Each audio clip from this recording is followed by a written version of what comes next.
कर्जा पार्ट 2। उन्होंने केवल मुझे कुछ समय के लिए एक ऐसे घर को बेच दिया जहाँ चंद परिवार नहीं, पूरा एक जिला रहता था। 50 लोग एक ही हवेली में रहते थे। हरिया ने मेरे साथ जो किया सो किया। उसका सबसे वफादार और सबसे पुराना आदमी निखट्टू को भी वह मेरे साथ रहने को छोड़ दिया गया।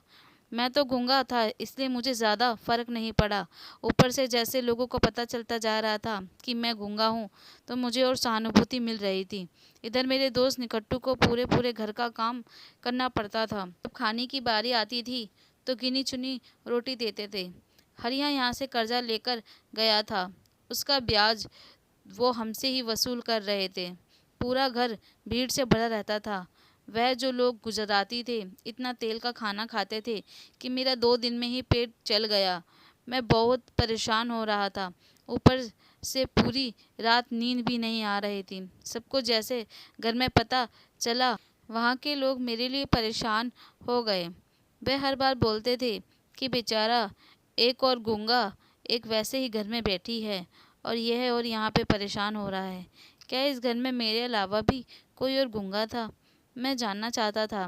तभी कुछ समय बाद मेरे सामने 2 लड़कियां आईं दवाई लेकर। उनमें से एक लड़की, जिसका नाम दर्पण था, वह बस मुझे दवाइयाँ देने लगी, कुछ कह नहीं रही थी। मैंने जैसे ही उसका नाम जानना चाहा तो वह दोनों भाग गई।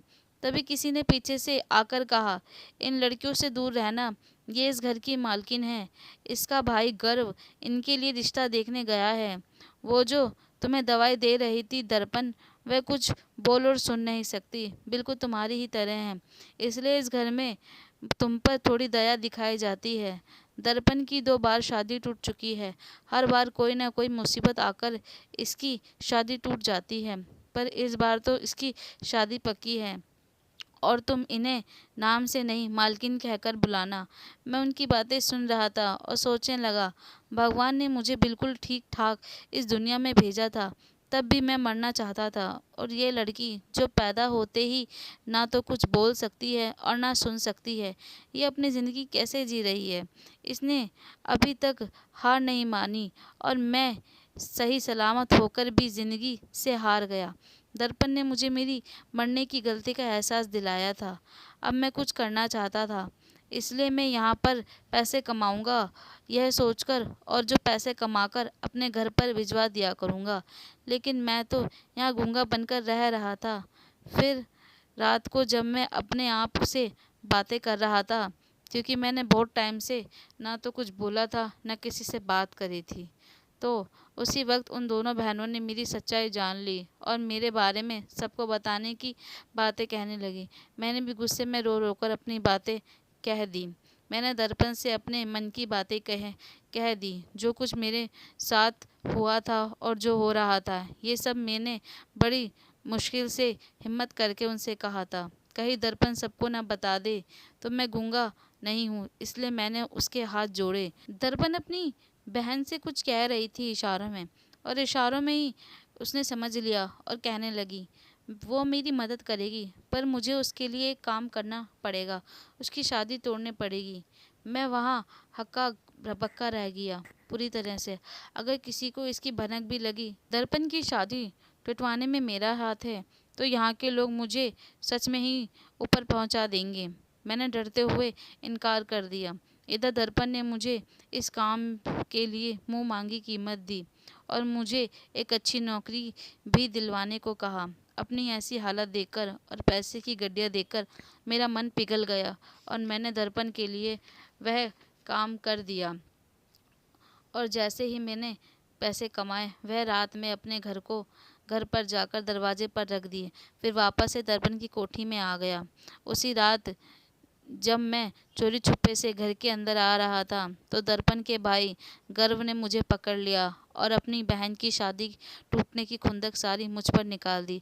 सबने मुझे उससे छुड़वाने की बहुत कोशिश करी, पर उसने तो जैसे मुझे मार डालने की सोच रखा था। फिर मैंने ही खुद से अपनी जान बचाई और एक कमरे में खुद को बंद कर लिया। बड़ी मुश्किल से जैसे तैसे परिवार वालों ने उसे ये बताया कि मैं भी दर्पण की तरह गूंगा हूँ। जैसे ही गर्व का गुस्सा शांत हुआ, तो फिर उसे मेरी तकलीफ़ का एहसास हुआ और उसने मुझसे माफ़ी मांगी और अपने साथ काम पर रख लिया। शायद उसने मुझे मैं अपनी बहन का दर्पण देखा था। धीरे धीरे मेरी बढ़ाइयाँ उस घर में होने लगी। हर कोई मेरी अच्छाइयों की तारीफ़ें करने लगा और एक तरफ़ा मेरे जज्बात जो बन रहे थे दर्पण के लिए कि मैं उसे पसंद करने लगा था। और शायद वो भी।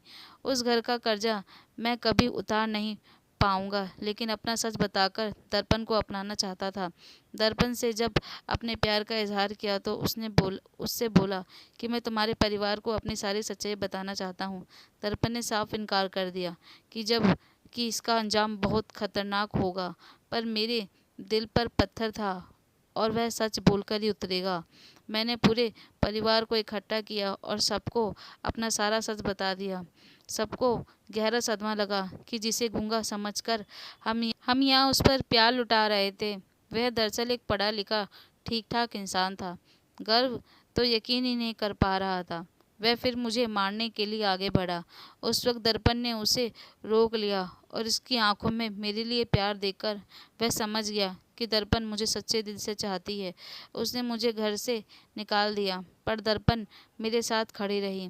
उस गर्व दर्पण को बहुत चाहता था, इसलिए उसके दिल के आगे वह हार गया और मेरी और दर्पण की शादी करवा दी। मैं उसके साथ ही अब उस कोठी में रहता हूँ। एक परिवार के लिए तो मैं मर चुका हूँ, पर उनका यह एहसान मैं कभी उतार नहीं सकता।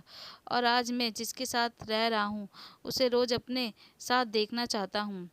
दर्पण ने कुछ ना कहकर भी मुझे सब कुछ कह दिया और मैं आज भी उसके सामने गूंगा ही बनकर रहता हूँ। हर रोज़ उसका कर्जा उतारता हूँ जो उसने मुझे अच्छा इंसान बनाया। अब मैं उसकी भाषा सीखना चाहता हूँ और जल्दी सीख लूँगा। अगर आप मेरे चैनल पर नए हैं तो प्लीज़ मेरे चैनल को सब्सक्राइब कर लीजिएगा। कमेंट करके ज़रूर बताना आपको मेरी कहानी कैसी लगी। मैं नीता आपसे विदा लेती हूँ, फिर मिलूँगी अगली कहानी में। इसी तरह मेरी कहानी के साथ जुड़े रहिएगा। धन्यवाद।